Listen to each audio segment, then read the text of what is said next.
Genuinely, thank you very much. It really is a pleasure. It's an honour. As you people always say that, but it really is for me a pleasure and an honour to be here. And I'd like you to just stop for a minute or two to think about a sector, think about an industry that is huge, an industry that is huge and global, an industry that can create employment, that can generate enormous economic benefits, an industry that can help conserve precious resources, but that can also trash them, can also really make things worse than they were before, that can disrupt communities, can make life very miserable for a lot of people and have a huge amount of environmental damage. Not only that, but an industry where there are many false assurances of sustainability, many self-awarded certificates, many claims of sustainability that are dubious or bogus sometimes. And an industry where many people are saying, you just can never make this sustainable, you just can't make this work, it's too big, it's too complicated, too many vested interests. Now it may surprise you to know I'm not talking about tourism.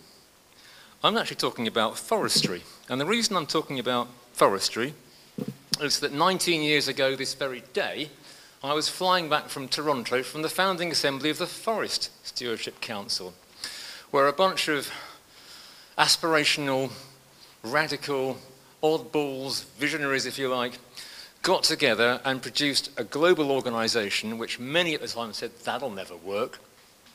I remember a couple of years, 3 years after that I think it was, when the first ever Forest Stewardship Council certified wooden spatula, I actually had the first one. It was the first thing that was ever had the FSC stamp on it, became available. And now, 19 years after that founding assembly, it's truly global. Its coverage is enormous, it's mainstream.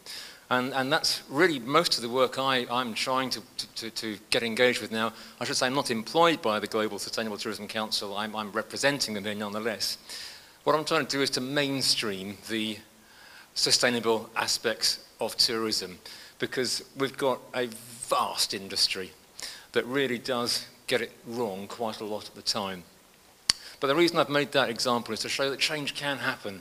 From very small beginnings, enormous global benefit can be created, and it just takes a few people who believe in it and tenaciously grab hold of it and keep working on it to make things get better. So, just to kind of turn ourselves back to the enormity of tourism, to focus on just what it is we're trying to do. This is already out of date. We now believe that by the end of this year will be the first time that 1 billion people will have travelled internationally for tourism in one 12-month period. It is vast, its impact is huge, and it's going to, by all accounts, carry on growing. It's got the ability to make huge benefit. If we get tourism, ecotourism right, the benefits can be vast, they can be substantial, they can save people's lives, they can save ailing economies, they can make development work in poor countries. Equally, it can get it really, really, really badly wrong. I'm afraid I have seen a certified hotel in a Mediterranean resort. This was a hotel with the top grade certificate for the particular scheme it had embraced. I went round the back of that hotel and I found raw sewage being discharged into the sea, and then discovered the hotel itself had been built on a turtle nesting beach. And this was a certified hotel, which is why we need green tourism that's credible.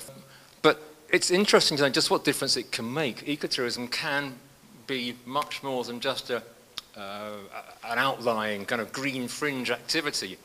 There is plenty of evidence now that people will pay more for it. They'll give higher ratings on TripAdvisor and such like for greener destinations.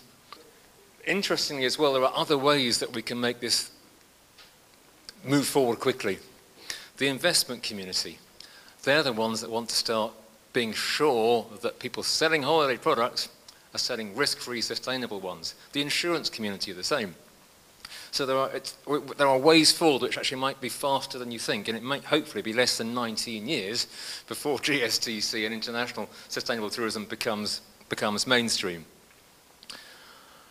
But let's just look briefly at what's going on in tourism certification at the moment. This again is already out of date. There are more than 130 certification labels for green tourism, ecotourism, sustainable tourism, call it what you will. And which one do you believe? As a tourist, as an investor, as an insurance person, as a holiday maker. As I say, I've personal experience of seeing a certified, high-quality certified hotel that was anything but. So we do need to have a system, and that just again shows the number of different certificates issued by the different certification organisations, and how difficult it is to actually define what we mean by ecotourism. Some schemes include environmental, but not social issues. Some tend to be the other way around. Hence, again, the need for something which sets global standards, defines things well, and then asks people to meet those standards. And that's really what GSTC has been trying to achieve. It started off by a very lengthy, laborious, one might say, process of consultation to agree what the overall criteria should be. It got itself substantial international backing to help it get through that process. And after a very, very long process, it has established the Global Sustainable Tourism criteria, which schemes such as EcoTourism Ireland are now open to apply to be recognised as being equivalent to. That's fairly obvious. It covers not just environmental, but the broader and more difficult issues of sustainability. I won't bore you with the details of that, but it's just to show you that it's an organisation in the round. It's not just doing one thing. It's trying to have a comprehensive approach to sorting this particularly difficult process out. There are 3 steps to the GSTC process. The first one is to get your standard recognised as being good enough, as being equivalent to the GSTC, and then you need to make sure that your organisation is competent to actually oversee certification. EcoTourism Ireland has got onto the first step there. Steps 2 and 3 are actually going to be squashed into one step in the near future, but not many people have got to even step 1 yet, so it's a real credit to EcoTourism Ireland that they've got that far. I think as of yesterday there were 14 standards around the world that have got that far, and only 1 that's got up to the next step.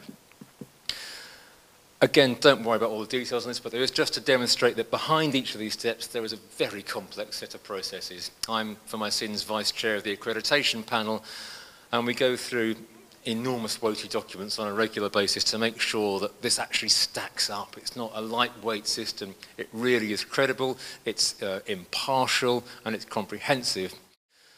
But this is a win-win-win-win-win if we get it right. It's not just the travellers that benefit, it's the people offering the products, it's the national tourism boards that get better reputation, governments benefit from being able to state that their country is doing well and boosting itself towards their own environmental goals and targets. Also makes it much easier for a donor agency. If you're looking for funds, if you can say you've got a credible certificate, that makes it much easier to actually get some financial support. Quite important in some ways. So I'm just going to close there by saying genuine congratulations to EcoTourism Ireland, having seen this process through from very, very shaky, small beginnings, right up to the complex system that is GSTC, complex but credible, we hope, to have a scheme that has reached the GSTC standard and now being officially recognised is something which is it's heartwarming for me, because it means the system actually works and the people out there actually want to make it happen. And it is really true to say now that EcoTourism Ireland is in the vanguard of sustainable tourism internationally, and that really is quite something to be proud of. So well done to all those involved with that, and thank you all very much.